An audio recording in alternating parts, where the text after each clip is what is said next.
राधे राधे। आप सबका बहुत बहुत स्वागत है मेरे व्लॉग के दूसरे एपिसोड में। जैसे कि आपको पता ही है कि हम वृंदावन आए हुए हैं, तो आज हम जा रहे हैं नंदगांव, बरसाना। और जैसे जैसे हम इसके अलावा जो भी मंदिर में जाएंगे, मैं आपको वैसे वैसे ही दर्शन करवाती जाऊंगी।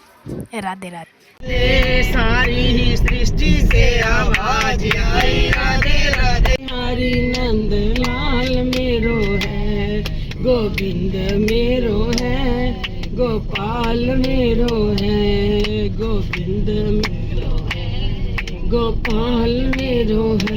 वो तो रास रचैया ब्रिज लाल मेरो है, वो तो रास रचैया ब्रिज लाल मेरो है, गोविंद। राधे राधे। तो देखिए हम लोग नंदगांव पहुंच चुके हैं, तो अभी हम भगवान के दर्शन करने के लिए जा रहे हैं। तो ये वो रास्ता है जिसके द्वारा हम मतलब वहाँ मंदिर तक पहुँचेंगे। ये देखिए देवांशी और उसके पापा धूप सेक रहे हैं। मम्मा बेचारे थक गए हैं, तो थोड़ी वो रेस्ट लेके सीढ़ियाँ चढ़ रहे हैं, क्योंकि वो 1 साल पूरा बीमार रहे थे, तो अब उनको जल्दी थकावट हो जाती है। बस कुछ ही देर में हम लोग नंद भवन पहुँच जाएंगे।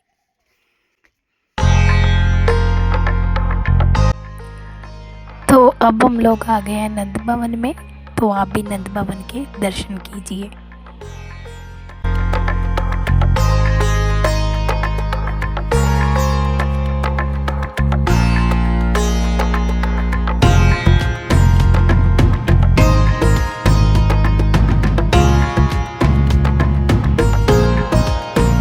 वृंदावन सा वन नहीं और नंद गांव सा गांव, और बंसी बट सा वट नहीं, कृष्ण नाम सा नाम। नंद गांव जैसा कोई गांव नहीं है, और भगवान कृष्ण जैसा संसार में कोई नाम नहीं। वो क्यों नहीं है? क्योंकि भगवान श्री कृष्ण का जन्म मथुरा में हुआ। जमुना पार करके वसुदेव जी गोकुल ले गए। जब गोकुल में पूतना, अगासुर, सप्तासुर, तृणावक आने लगे, तो डर के कारण नंद बाबा ने गोकुल गांव छोड़ करके ये बाड़ी पे नंद गांव धाम बसाया। आज हमारी राधा रानी श्याम सुंदर की आप लोगों पे पूर्ण कृपा हुई है, जो आज ठाकुर जी ने आपको अपने घर में बुला करके दर्शन करने का, बैठने का अवसर प्रदान किया है। सब लोग हाथ जोड़ो भैया और ठाकुर जी से प्रार्थना करो। पग यात्रा जो आप लोग ब्रजभूमि में आए, तुम्हारे पैर पवित्र हैं, नेत्रों से दर्शन करोगे, नेत्र पवित्र होंगे, और मुख से ठाकुर जी का नाम लेते हैं, उसको बोलते हैं मुख यात्रा। सब लोग अपना हाथ जोड़ो और जैसे मैं बोलूं वैसे बोलना, जो तीर्थ के अनुसार तुम्हारी यात्रा ठाकुर जी पूर्ण करेंगे। सब लोग बोलो हमारे नंद बाबा के, भैया के, यशोदा मैया के, कृष्ण बलदेव के, राधा रानी के दर्शन यात्रा परिपूर्ण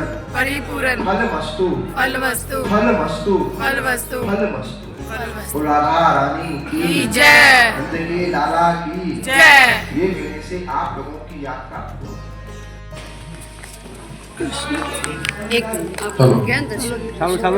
चलो भैया, बड़ा भैया आगे चलते, खड़े ना रहे, चलते रहे, अपना चलते रहे सभी लोग।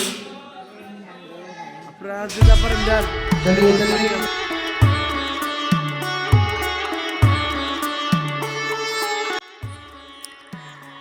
तो ये देखिए ये सारा नंदगांव है। सबसे पहले मैं आपको बता दूं कि जो नंदगांव है वो नंद बाबा जी ने बसाया था। जब गोकुल में कंस ने बहुत ही अत्याचार करना शुरू कर दिया था, अपने राक्षस वगैरह भेजने शुरू कर दिए थे कृष्ण भगवान को मारने के लिए, तब नंद बाबा श्री कृष्ण जी को लेकर, अपने सारे परिवार को लेकर उन्होंने अलग से एक नंदगांव बसाया था। अब नंदगांव के बाद में हम जा रहे हैं श्री बरसाना।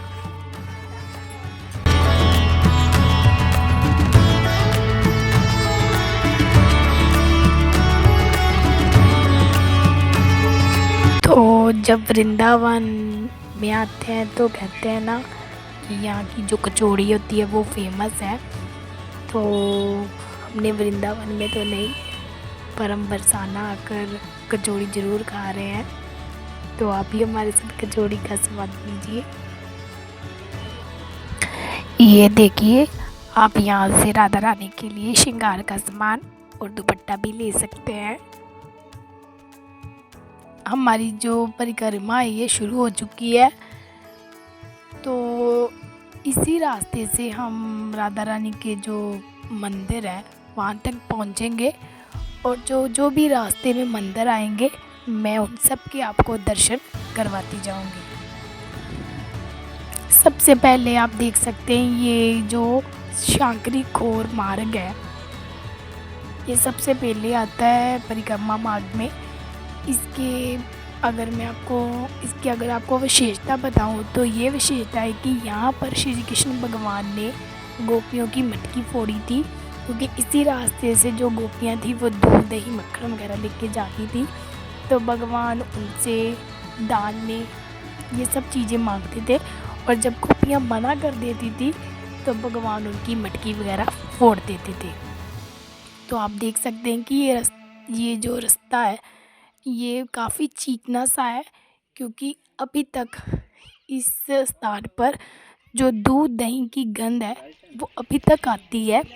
तो इसकी एक और विशेषता है कि इस रास्ते से सिर्फ एक इंसान ही गुजर सकता है, 2 इंसान साथ में नहीं निकल सकते, क्योंकि ये रास्ता काफ़ी ही चिकना है। तो चलिए आप भी इस स्थान के दर्शन कर लीजिए।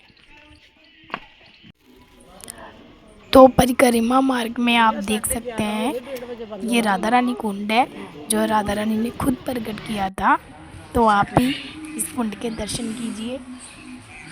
बोले राधे विष्णु भी बोले राधे, शंकर के डमरू से आवाज आई राधे।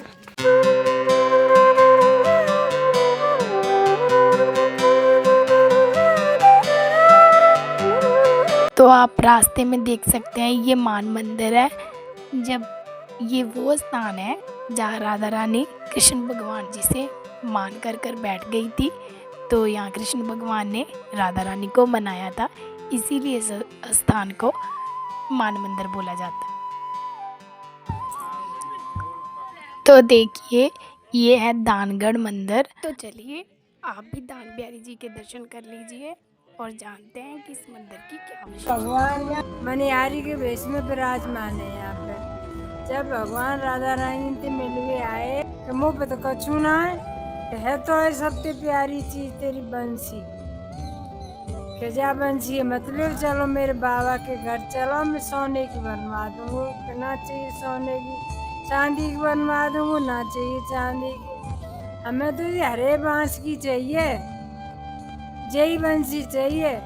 और ये बंसी दान कर दई राधा रानी के चरणों में, यहाँ बंसी दान है।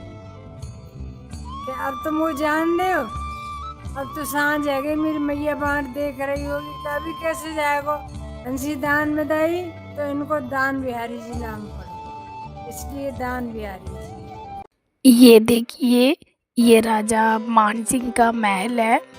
तो कहते हैं कि ये जो महल था वो मान सिंह ने राधा रानी के लिए बनवाया था।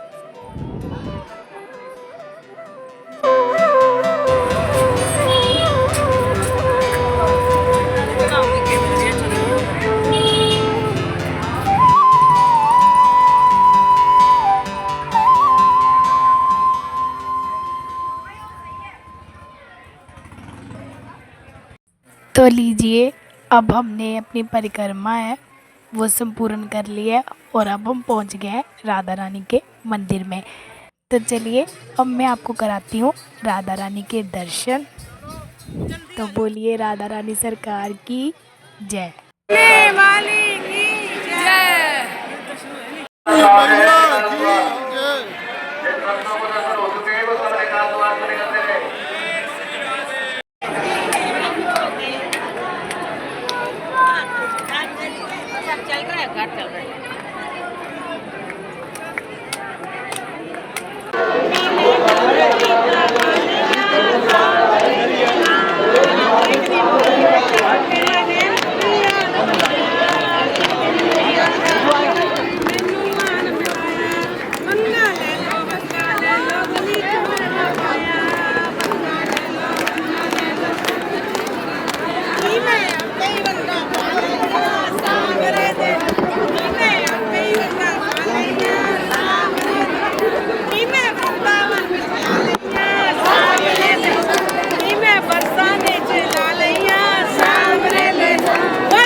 देखिए अब हम बरसाना की ठंडी ठंडी लस्सी पीने जा रहे हैं।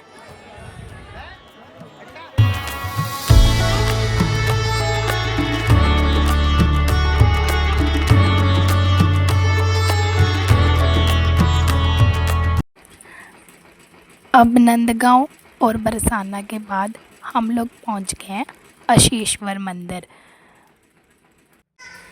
कहा जाता है कि जब महादेव जी कृष्ण भगवान के दर्शन करने के लिए आए थे तो यशोदा माता ने महादेव जी को मना कर दिया था अपने बालक से मिलने के लिए, क्योंकि जो भगवान का मतलब महादेव जी की जो वेशभूषा थी वो काफ़ी थोड़ी डरावनी थी, क्योंकि उनके जटाएं थी, गले में नाग था। तो यशोदा माता ने उनको मना कर दिया था कि आपको देखकर मेरा बालक डर जाएगा।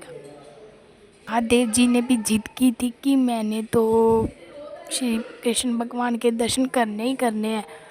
तो ये वो स्थान है जहाँ महादेव जी समाधि लगाकर बैठ गए थे, तो इसीलिए इस मंदिर को अशेश्वर मंदिर बोला जाता है।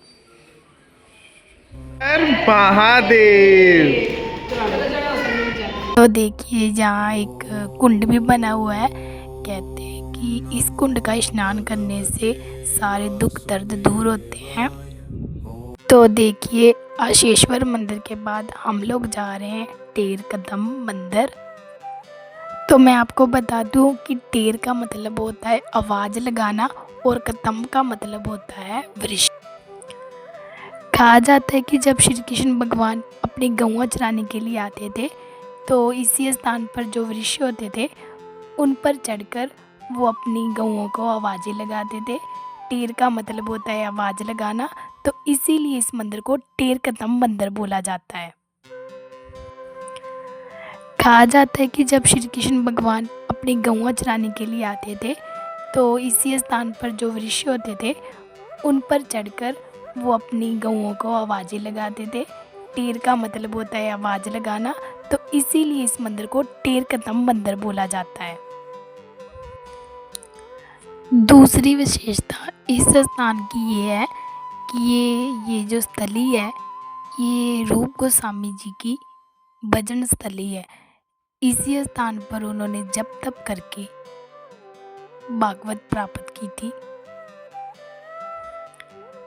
कहा जाता है कि जब एक दिन रूप गोस्वामी जी के मन में ये इच्छा प्रकट हुई कि उनके जो भाई हैं वो आने वाले हैं सनातन गोस्वामी जी, तो उनकी इच्छा थी कि वो उनके आने पर उनको खीर बना कर खिलाएं, लेकिन उनके पास जो खाने का सामान नहीं था, कुछ भी नहीं था। तो जब राधा रानी को पता चला कि उनके भक्त की ये इच्छा है तो वो एक छोटी सी कन्या के रूप में आए थे उनके पास और उनको खीर देकर गए थे। तो इसीलिए इस स्थान की ये भी विशेषता है और यहाँ अब भी खीर का ही भोग लगता है और सब भक्तों को खीर का ही प्रसाद मिलता है। इस स्थान के आप अगर वृक्ष देखेंगे तो सारे ही वृक्ष नीचे की तरफ झुके हुए हैं, क्योंकि कहते हैं ना कि भक्त का जो हमेशा जो सिर होता है वो हमेशा ही नीचे की तरफ होता है, उनकी आंखें हमेशा नीचे झुकी होती है। उसी तरह से ये सारे वृक्ष एक भक्त के रूप में है जो नीचे की तरफ झुके हुए हैं। तो बहुत ही ज़्यादा मज़ा आया, बहुत ही ज़्यादा आनंद आया सब मंदिरों के दर्शन करके। तो मेरे को आशा है कि आप सबको भी बहुत आनंद आया होगा सभी मंदिरों के दर्शन करके। तो बोलिए राधे राधे।